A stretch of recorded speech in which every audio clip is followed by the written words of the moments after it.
Good day, Mr. Manchios. I am Constable Oswald's partner in this investigation. Be quick and gentle.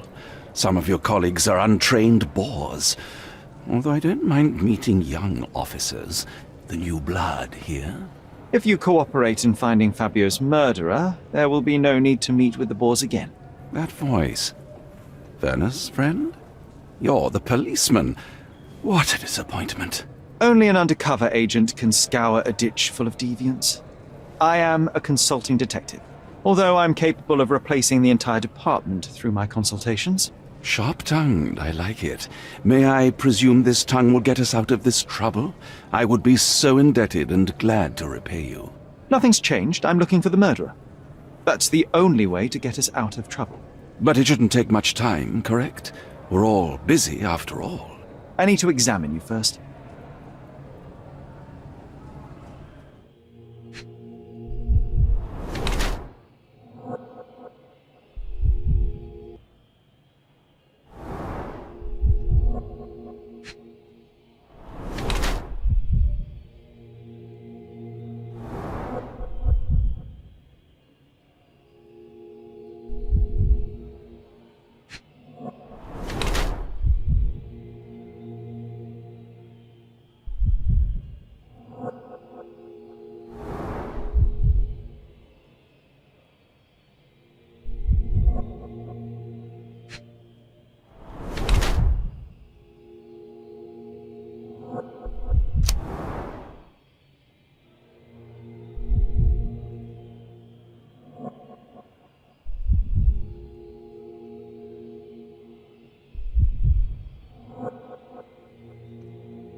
You are a little over the top with your use of makeup, Mr. Manchios. Is it so difficult for you to acknowledge your age? Well, Sherlock, that's easy for you to say to an old man when you look as though you are barely 15. But still, it shouldn't be an issue for someone of your status. For people of my age, it isn't an issue, no. But the younger ones can be so afraid of wrinkles and grey flecks. I have to adapt. Such a methodical man who cares for his body but misses the soap under his fingernails. Are you so impatient, or perhaps even impulsive? I wouldn't call myself that. Silly little details. If I missed it, it wasn't important. Or rather, it was less important than who or what I was focused on. Mr. Vogel told me a little about your parties, but I would like to know more directly from you. I'm all yours, Sherlock. You have me arrested and locked here, with you alone. Why did you invite Mr. Vogel as your special guest? He's a pretty fellow. He's capable of surprising the public. He has a talent for saying words that no one else would wish to either say or hear. I suppose I can't argue with that. He is a free addition to the eccentricity of the party, which is fine by me, as long as it enhances my party. I'd like to know who you usually invite to your parties. Free minds who are able to leave reality for an evening, who can taste forbidden fruit without prejudice. There is nothing that quite spices up life like these parties, assuming one is old enough and has worked many years for the good of one's country. Oh, all true labourers, I see. What was Fabio like? His personality, his habits? Anything you can tell me? He was the brightest star of my parties. Young, magnetic, and full of energy. I don't even want to mention his beauty. Otherwise, I'll be sobbing. An expensive champion, I imagine. His performances were flawless. He deserved his payment. Do you think he was murdered because of money? Possibly. What about the other guests? Were they used to opening their wallets as well? I wouldn't restrict my guests from anything. I'm sure Fabio received a few coins from others for his services.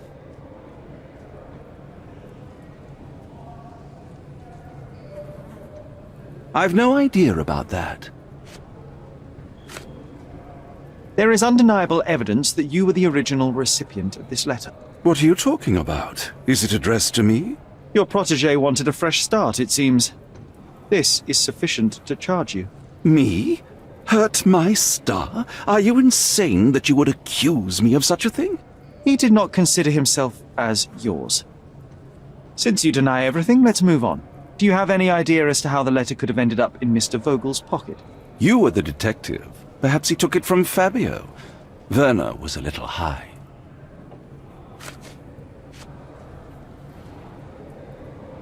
You'd better ask someone else.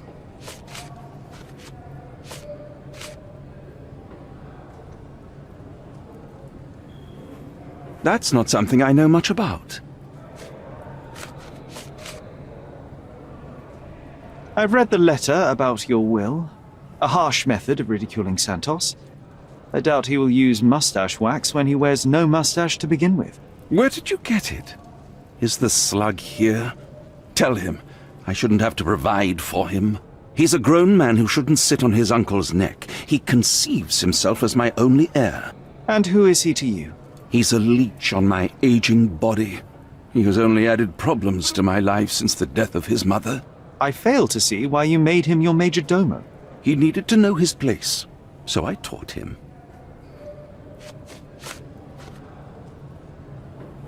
I've no idea about that. That's not something I know much about.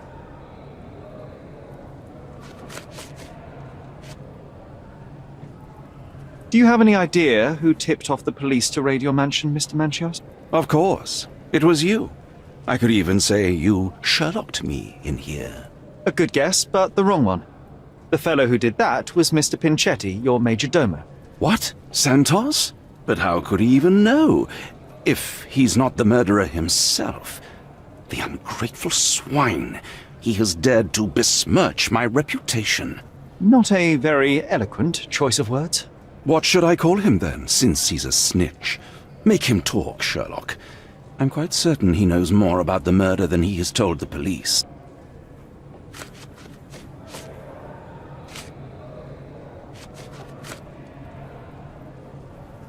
You'd better ask someone else.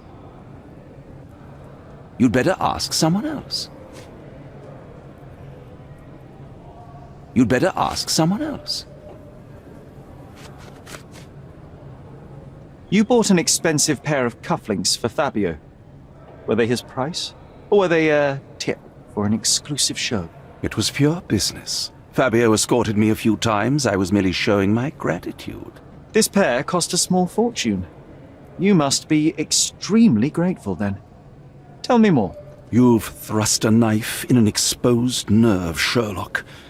Yes, he was my protégé and my beacon also. With my experience and his beauty, we could have achieved anything. I had faith in him. I would have made him.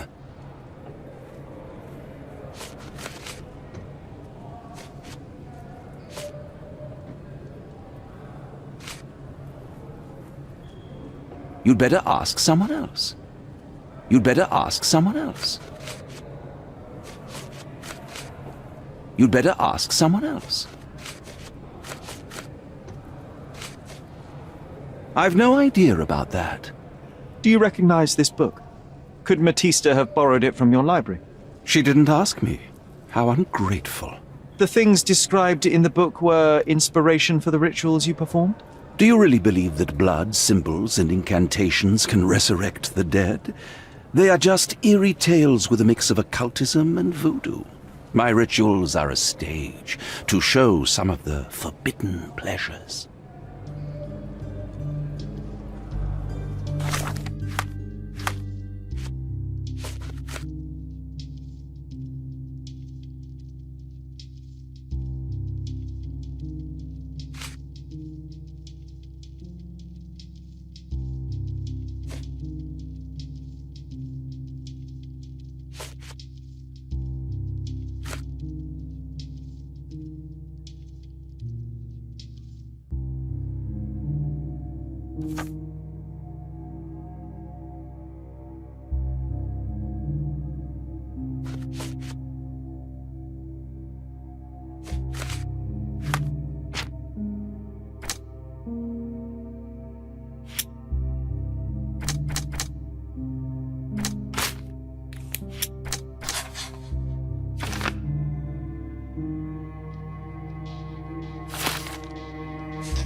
I have reason to believe that the intended recipient of the incriminating letter may have been Kurt Manchos. Well, that makes sense. Too bad I can't remember how I came to possess it. Though I did spend quite some time with Mr. Manchios during the party. Unfortunately, even with an answer, that may still not be enough to clear you with the police. But fear not, I will persevere. I hope your attempt to put things straight will make up for... You being on a bender? touché.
The air here is rather refreshing. I'd even recommend that some of my friends visit the place.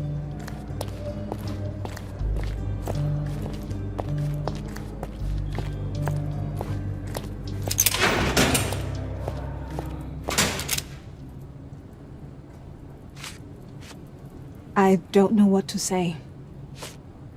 Could Fabio have written this letter to Kurt Manchos? Oh. That could be.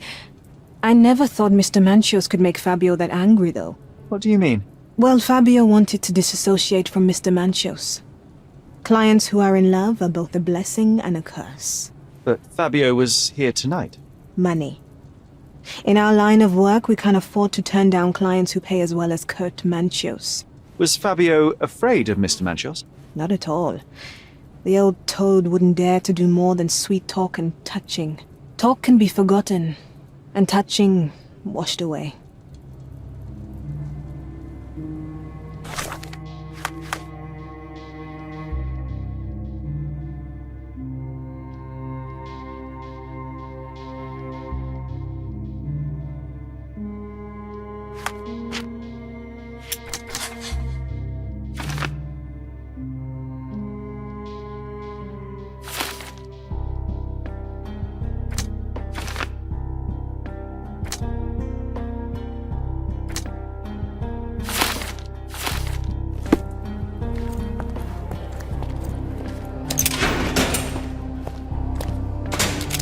I can't wrap my head around such a tragedy at my party.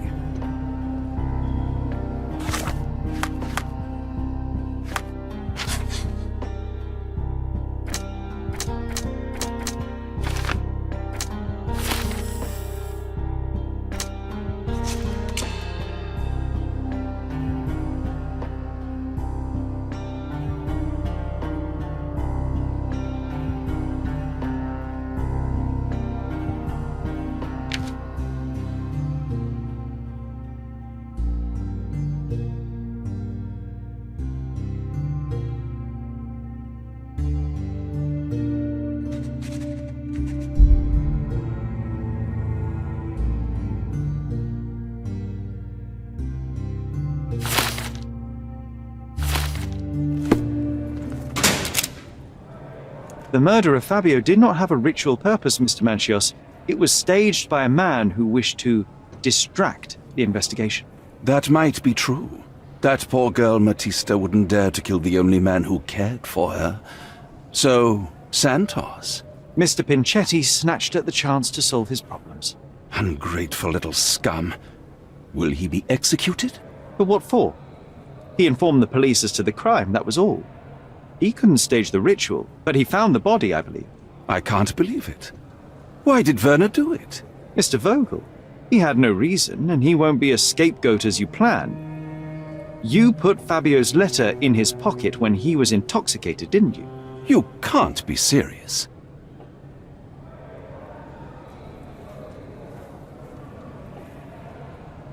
We can very often deduce someone's life by their shoes or their fingernails. You are a meticulous person, but this murder was fairly traumatic and filthy. After you stabbed Fabio, you were covered in blood. You panicked and neglected to rinse the soap from under your fingernails. The devil is in the details, Mr. Manchios. Nonsense. I missed it simply because of the busy schedule of the party. Of course, a staged murder was certainly not planned. You staged the murder as a satanic ritual. It was easy for you since you were the one who wrote the scenarios for the parties. It was your way of avoiding suspicion.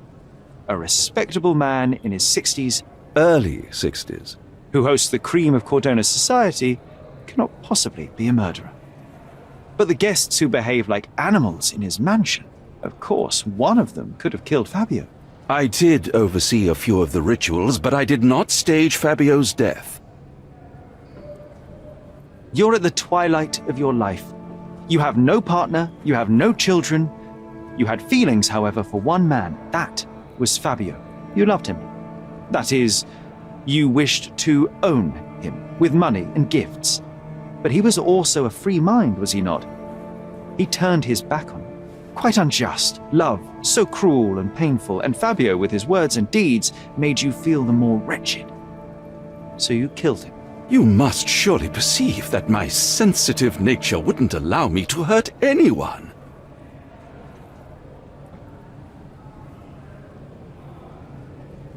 The young performer played with your emotions. That was painful to realize.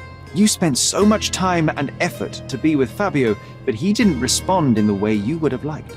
You wanted to be loved, but Fabio shattered your dreams. In the smoking lounge, he teased and mocked you. He wanted you to suffer by offering himself to others. The deception was unbearable. You struck him, and then you staged the ritual. You planted the letter in Vogel's pocket and attempted to set up Matista. What poppycock? Sherlock, stop this game now. There is no stop word, Mr. Manchios. Relax and enjoy it. I'll pass the remainder of this case to Constable Oswald. He'll know what to do with you. I can't believe you dared to accuse me.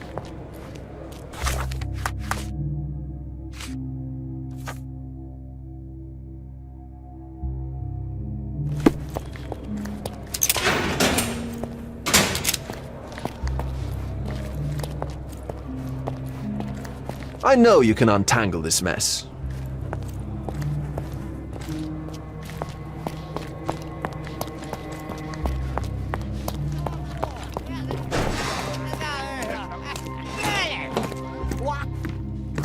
I have a name for you. Kurt Manchios. Is that so? The Master of the Sabbath? The man himself. Mr. Manchios couldn't stand to lose control over his lover. A deadly revenge that deserves a proper sentence. I have all the evidence to charge him. A degenerate and a murderer. I'll make a name thanks to that for sure. As for my part, not everything was in place. Perhaps some documents were transferred somewhere else, but I couldn't find a trace of them. Then I remembered. The discarded document drawers where we put the lost papers or the badly labelled ones. Including the crime scene report of Violet Holmes's case. Everything I've found is on the desk here. Take it. Your persistence has saved me. Yeah, well, we had a deal after all. Your friend is free then. You can leave. Good luck, Constable.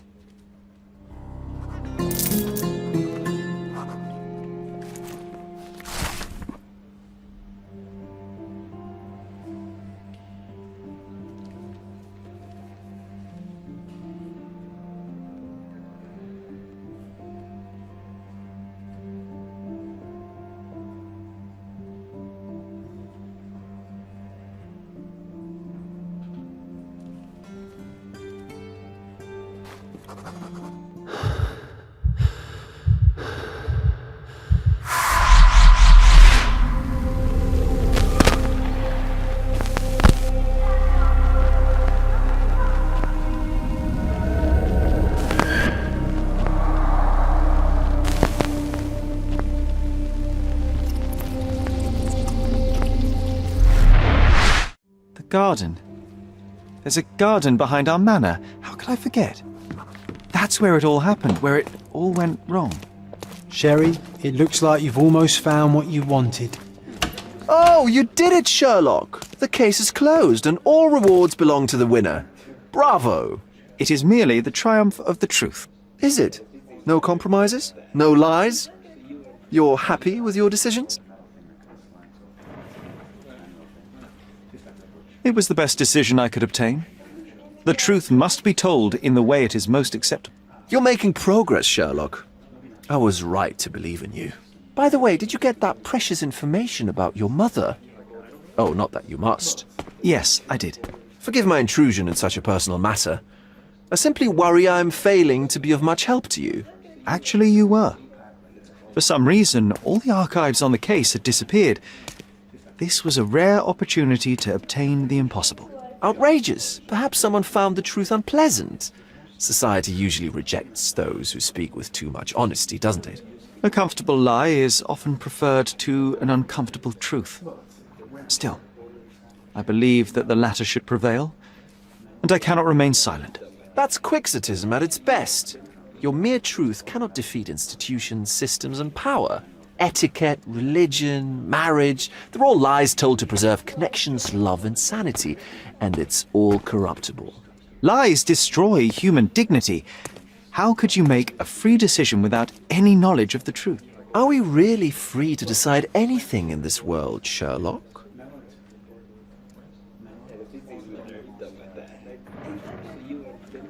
I get enough obnoxious pontification from my brother, so please, spare me your lecture. Forgive my love for moral philosophy.